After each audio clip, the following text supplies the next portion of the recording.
Vamos lá, vocês têm quais dúvidas aí na apostila? Quero continuar com os vídeos lá em Abud. Prof. Abud responde.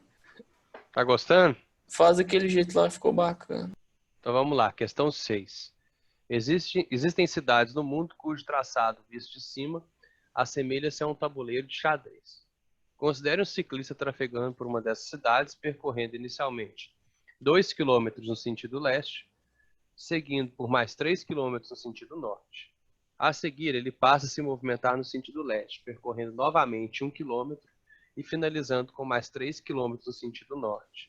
Todo esse percurso é realizado em 18 minutos. A relação percentual entre o módulo da velocidade vetorial média desenvolvido pelo ciclista e respectiva velocidade escalar média deve ter sido mais próxima de... Vamos desenhando aqui, ó. Eu vou fazer setinhas para que a gente visualize esse movimento. Primeiro, ele percorre 2 km no sentido leste. Vou colocar isso aqui como 2 km. Ó. Seguindo por mais 3 km no sentido norte. Um pouquinho maior. 3 km no sentido norte. A seguir, ele passa a se movimentar no sentido leste, percorrendo novamente mais 1 km. 1 km no sentido leste. E finalizando com mais 3 km no sentido norte. Então, está aqui o movimento do ciclista. Vamos colocar os valores aqui. 3 km, 2 km no sentido leste, 3 km no norte, 1 km leste e mais 3 km norte. Ao todo, ele percorreu 2 com 3, 5 com 6 com 3, 9. Ele percorreu uma distância total de 9 km. E ele teve um ΔT de 18 minutos. Se eu calcular a velocidade escalar média desse ciclista, eu vou usar simplesmente velocidade e distância por tempo. Então fica 9 por 18. Fica meio quilômetro por minuto.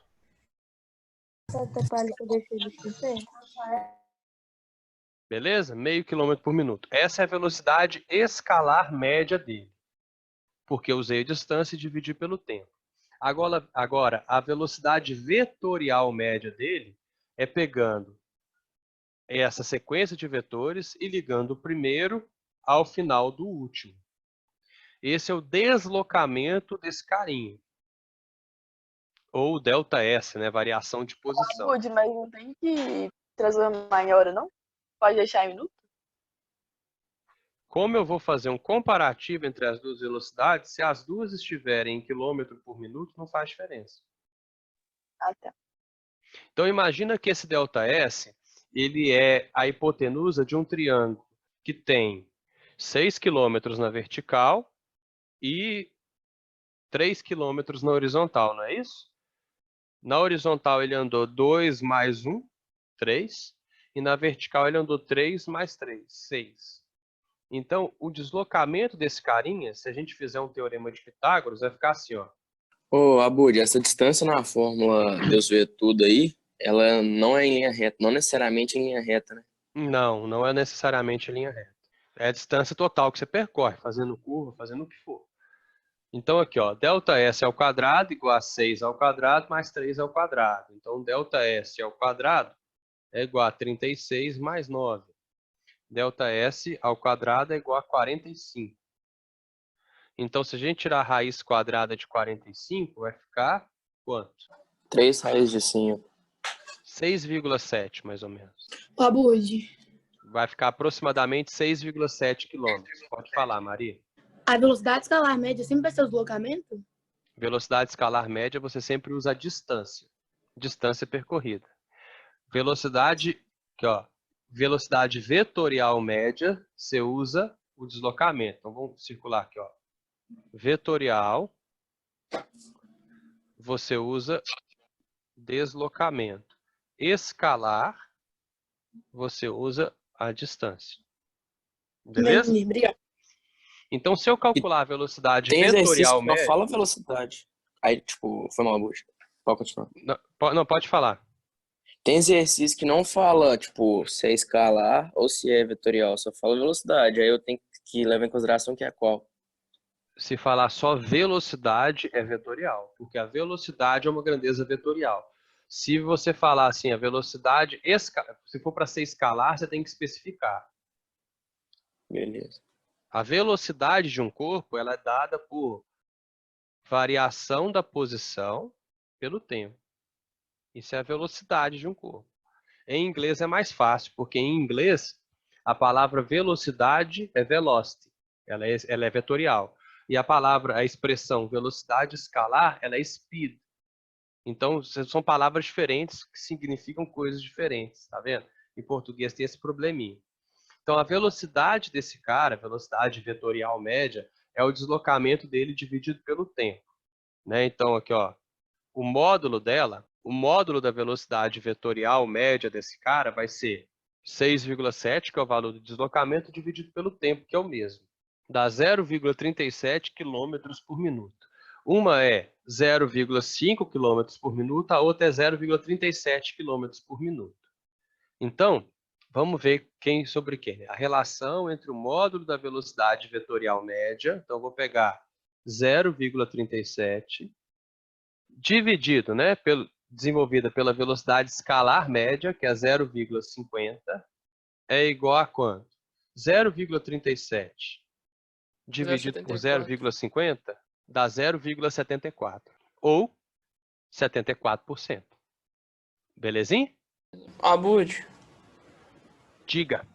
qual que é a diferença, basicamente, de deslocamento e distância? Deslocamento é o vetor que liga a posição inicial até a posição final do módulo. Isso é deslocamento, é um vetor. Então, deslocamento é sempre em linha reta, que é um vetor. Uhum.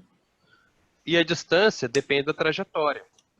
A distância é tudo que você percorreu e isso depende da trajetória. O deslocamento não depende da trajetória, porque o deslocamento é uma seta que sempre vai ligar o ponto inicial ao ponto final. Entendi. Certo?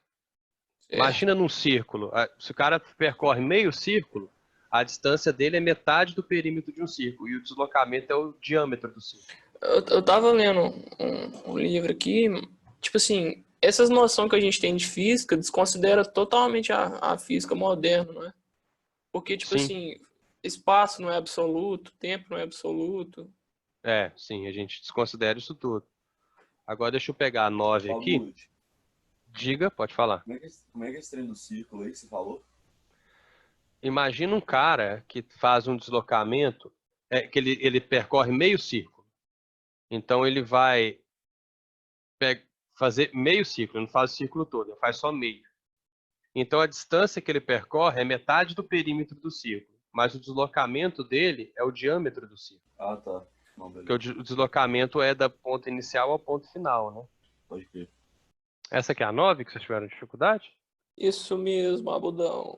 Um veículo desloca-se por uma pista horizontal retilínea nos trechos AB, CD e DE. Então ela é retilínea só nesses trechos, de A até B, de C até D e D até E. E curvilínea no trecho BC, que este em forma de quarto de circunferência, como ilustra a figura.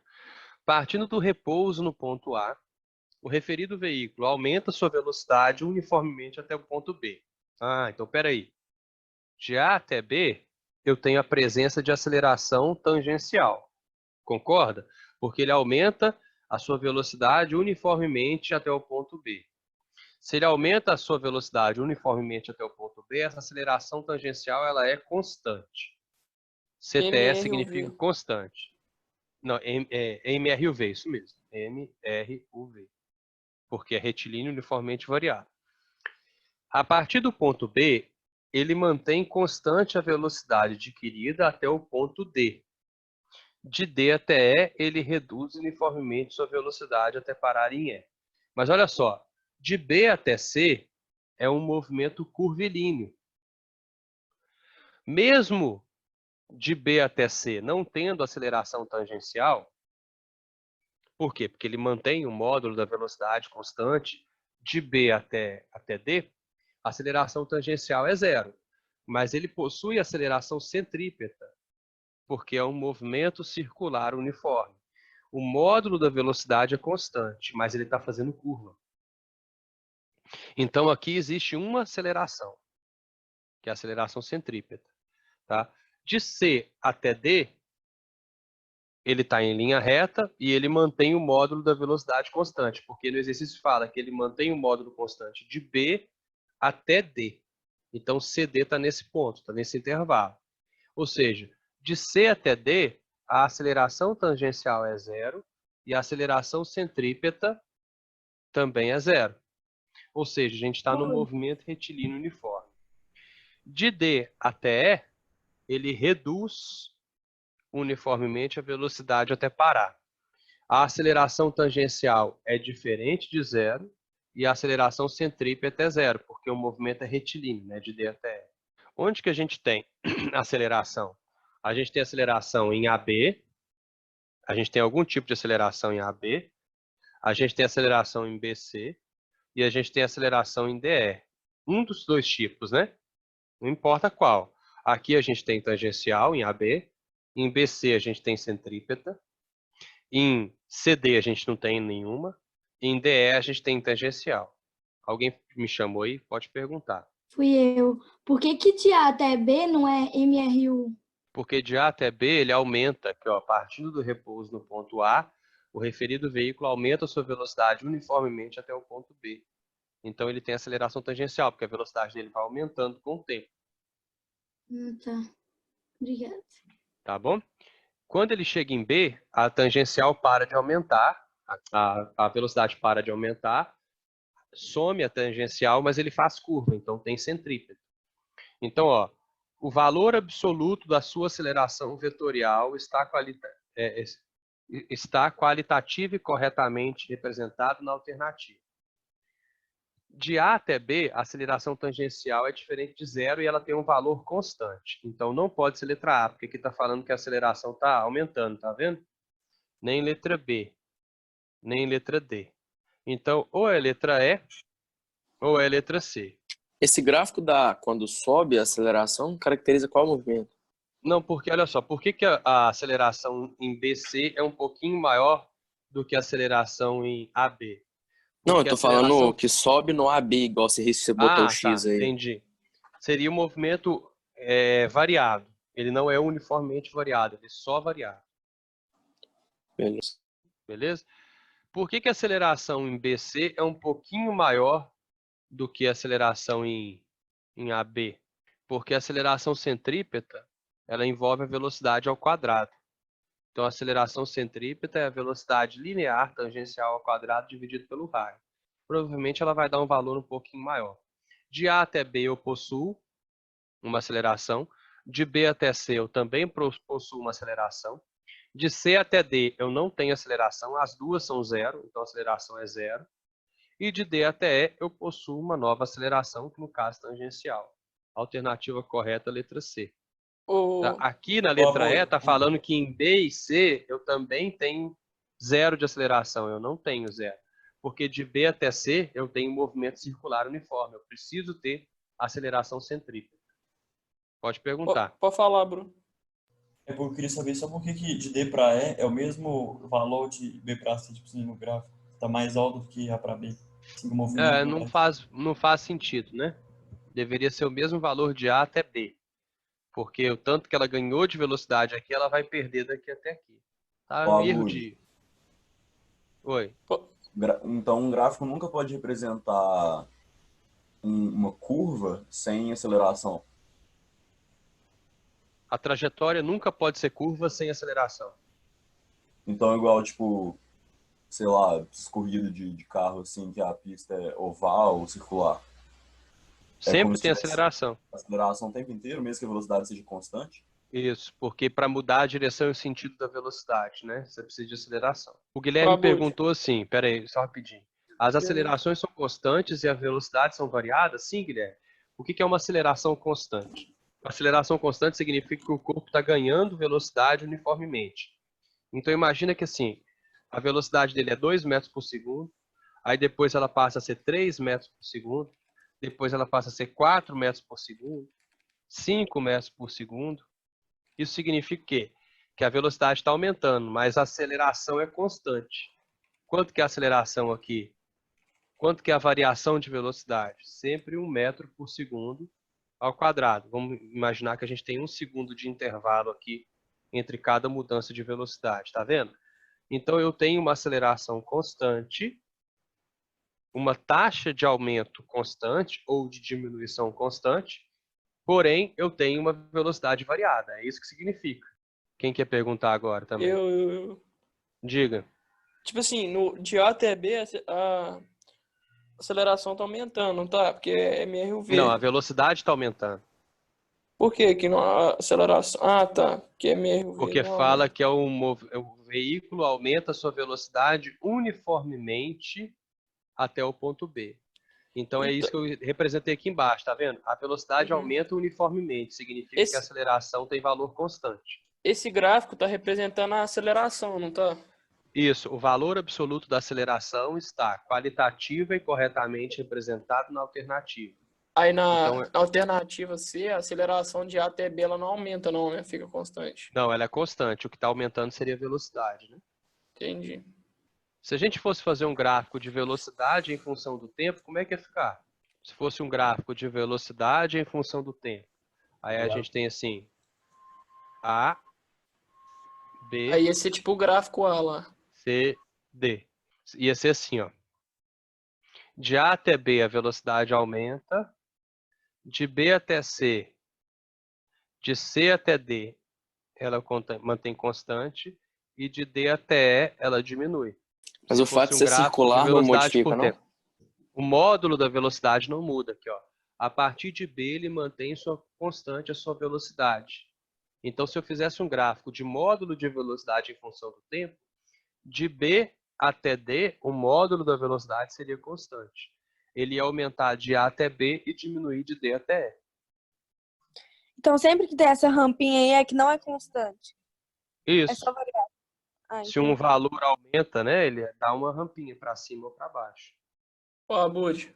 Oi, Abud. diga. Se a gente coloca dois corpos parecidos de massa diferente, tipo assim, para cair, por que a aceleração deles vai ser a mesma? A massa não interfere, não? Não, porque a força resultante, nesse caso, é a força-peso. Então, se você usa a segunda lei de Newton, olha só, a força-peso é a força resultante.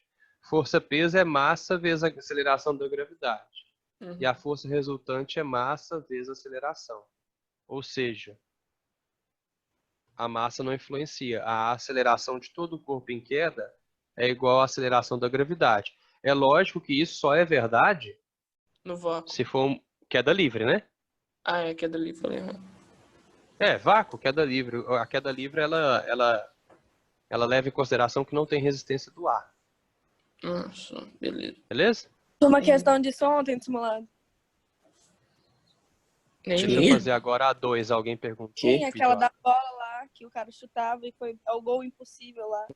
Aquilo do era Roberto aceleração Carlos. centrípeta. Aceleração Do centrípeta. Roberto Carlos. Isso, certeza. Então, efeito Magnus. Já ouviram falar de Isso. efeito Magnus? Fala, Que exatamente isso. a trajetória muda a Era exatamente isso. circulação gasosa e líquido.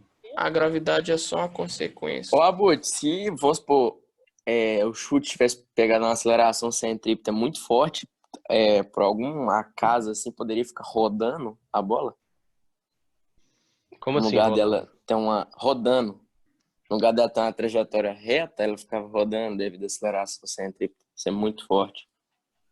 Isso você está falando tipo órbita? O negócio entrar em órbita, assim? É, tipo isso. Sim, pode.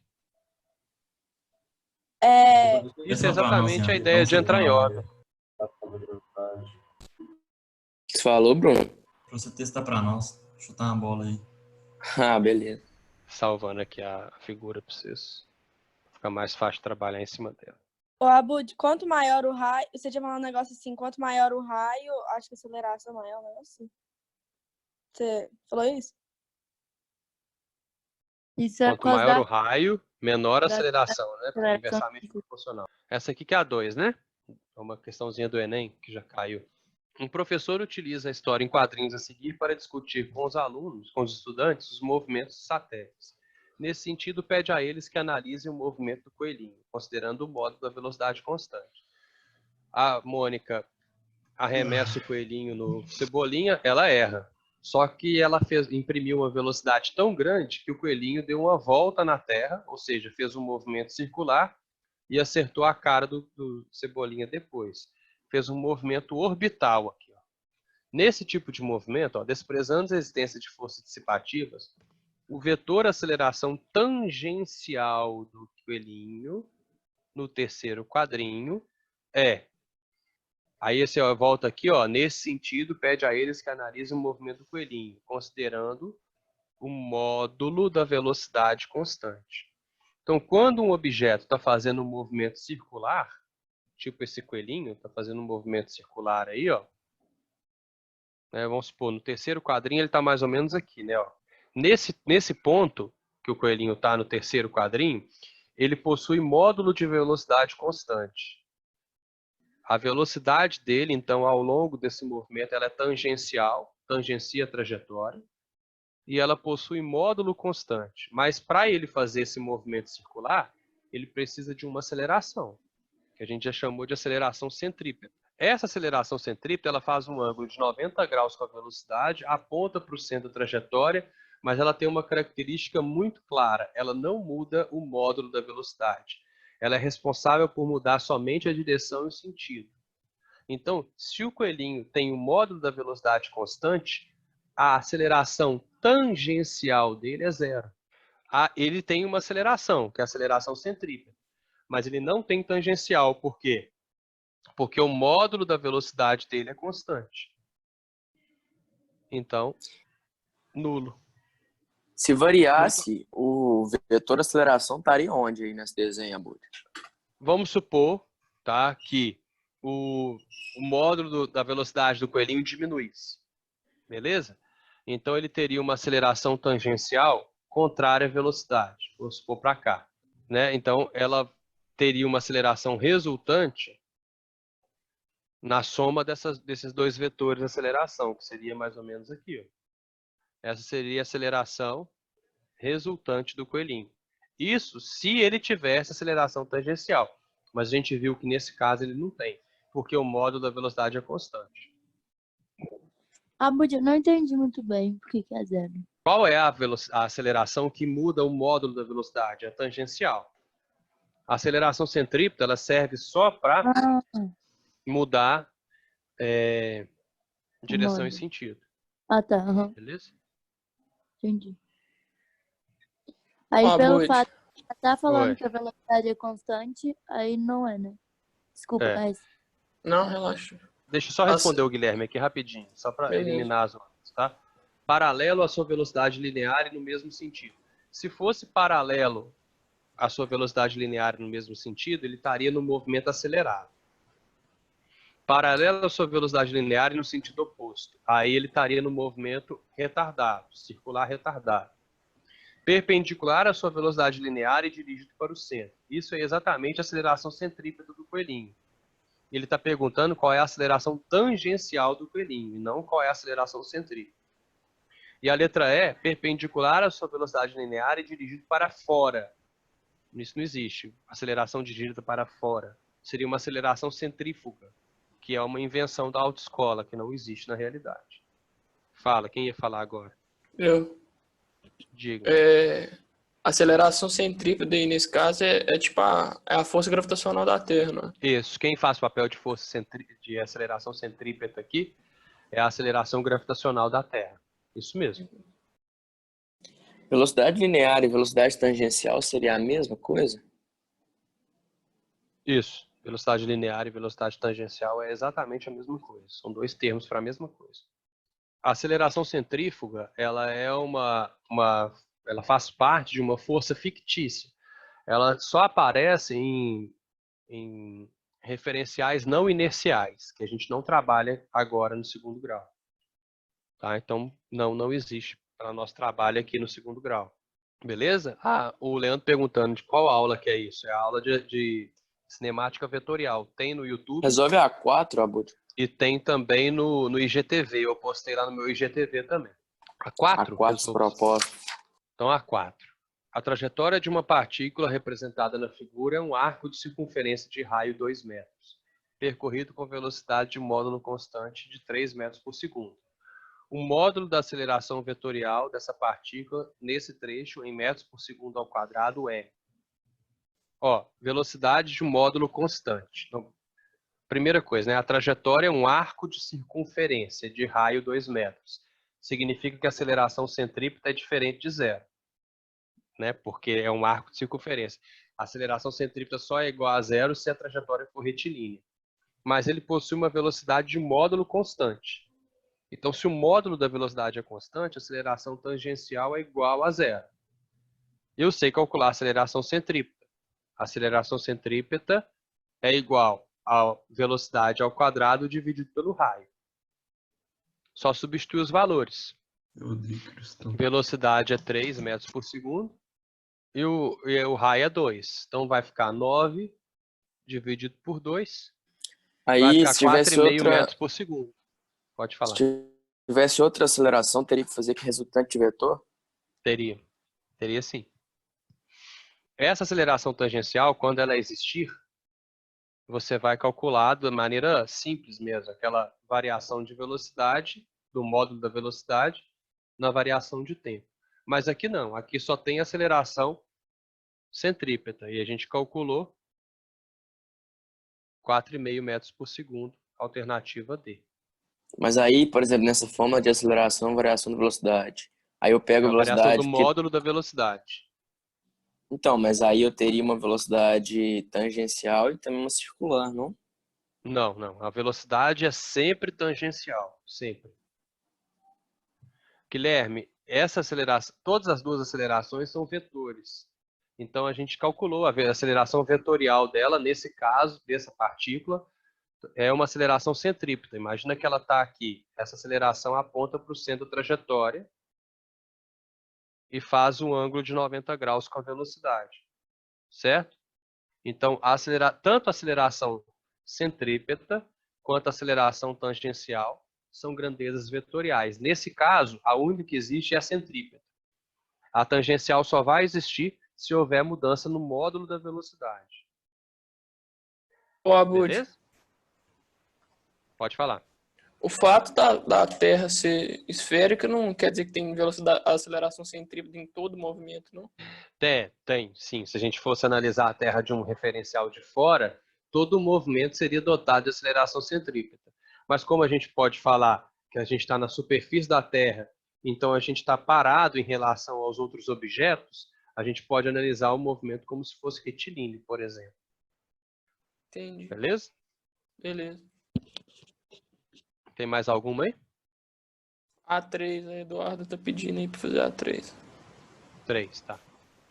Criado em 2001, o Red Bull X-Fighters é o principal evento de motocross freestyle, não só por contar com a participação dos melhores atletas da modalidade, mas por realizar as suas etapas em cenários inusitados e históricos. Em 2011, a temporada começou em Dubai e depois do Brasil ainda passou por Roma, Madrid e Polônia até o encerramento na Austrália. A imagem retrata uma sequência de fotos de salto perfeito de um praticante desse esporte radical. De acordo com o exposto, desprezando-se a resistência do ar, qual é a alternativa que melhor representa os vetores velocidade e aceleração do conjunto no ponto mais alto da trajetória? Então, se isso aqui despreza a resistência do ar, né, a velocidade de maneira, o módulo da velocidade durante esse movimento é constante. Não tem como o cara aumentar ou diminuir o módulo da velocidade da moto, porque ele não está em contato com o chão. Então, ao longo de toda a trajetória que ele vai ter, né, durante esse momento, né, durante esse movimento, ele vai ter uma velocidade constante. Essa trajetória é uma trajetória, vamos considerar ela semicircular, uma trajetória parabólica, né, durante o salto, mas no ponto mais alto da trajetória, esse corpo está sujeito a uma força só, que é a força-peso. A única força atuando sobre a moto durante todo o trajeto, na verdade, né, em qualquer lugar que eu colocar essa moto, seja aqui, seja aqui, aqui ou aqui, por exemplo, essa moto vai estar sujeita a uma única força, que é a força-peso, porque ela não está em contato com o solo para ter normal, ela não está pendurada por um fio para ter uma tração, ela não está esticando uma mola para ter força elástica, ela não tem carga elétrica para estar sujeita a uma força elétrica, ela não é um ímã para estar sujeita a uma força magnética, então só tem a força gravitacional puxando a moto para baixo. Essa força-peso, ela faz o papel de uma força centrípeta. Ela gera uma aceleração centrípeta. Né? A força-peso, que é igual a massa vezes a gravidade, ela faz papel de força centrípeta. Então, ela gera uma aceleração centrípeta, que é para baixo. Então, em qualquer momento dessa trajetória, só vai existir uma aceleração centrípeta para baixo. E a velocidade, como ela é tangente à trajetória, essa velocidade está apontando para a direita, nesse ponto mais alto da trajetória. Se eu pegasse aqui, a velocidade estaria apontando para cá. Se eu pegasse aqui, a velocidade estaria apontando para cá. E assim por diante. Nesse ponto, né? Por isso que não é uma trajetória circular, é uma trajetória parabólica. Mas no ponto mais alto da trajetória, a força-peso faz um ângulo de 90 graus com a velocidade e a aceleração centrípeta também. Certo? Então, no ponto mais alto da trajetória, é a letra B. A velocidade é para a direita e a aceleração é para baixo. Em um jogo de futebol, é comum assistirmos as cobranças de falta que tenham grandes efeitos para se atingir o gol. As curvas aplicadas nas bolas são causadas pelo chamado efeito Magnus, que consiste em uma força perpendicular centrípeta ao movimento curvilíneo. Como Roberto Carlos marcou o gol impossível. Se o movimento é circular, uniforme, e a força Magnus é a força centrípeta, no movimento existe uma aceleração tangencial? Não. Porque ele não é circular e uniforme, o fato dele ser uniforme faz com que ele não tenha aceleração tangencial. A força centrípeta é a força resultante. Né? Vamos ver. Quanto menor a massa da bola, maior a força magnética. Porque a força centrípeta é a massa vezes a aceleração centrípeta. Então, força centrípeta depende da massa. Quanto maior a massa, maior a força centrípeta. Então, quanto menor a massa da bola, maior a força Magnus? Não, seria menor a força Magnus. Quanto maior o raio da trajetória, maior é a força Magnus. Ó, a aceleração centrípeta não é V² sobre R? Então, a força centrípeta é a massa vezes V² sobre R. Então, quanto maior o raio, menor a força centrípeta. Seria menor a força Magnus, porque fala que a força Magnus é a força centrípeta. Quanto maior o raio, maior é a força Magnus. Não, menor, né? Existe uma força centrípeta perpendicular e direcionada para fora da curva? Não, seria para dentro da curva. Então, a força centrípeta é a força resultante. Certinho, é isso aí. Pessoal, então, agora vocês têm outra aula, né? Até 11h30. 11h30 vocês têm outra aula. Eu vou editar essa aula, vou colocar para vocês lá no YouTube e mandar para vocês lá o link no grupo de vocês, tá bom? Valeu, Abud. Bom, valeu. Tchau para vocês, até mais. Falou, até mais. Tchau, Falou, Du. até mais. Próxima aula. Um abraço. Até.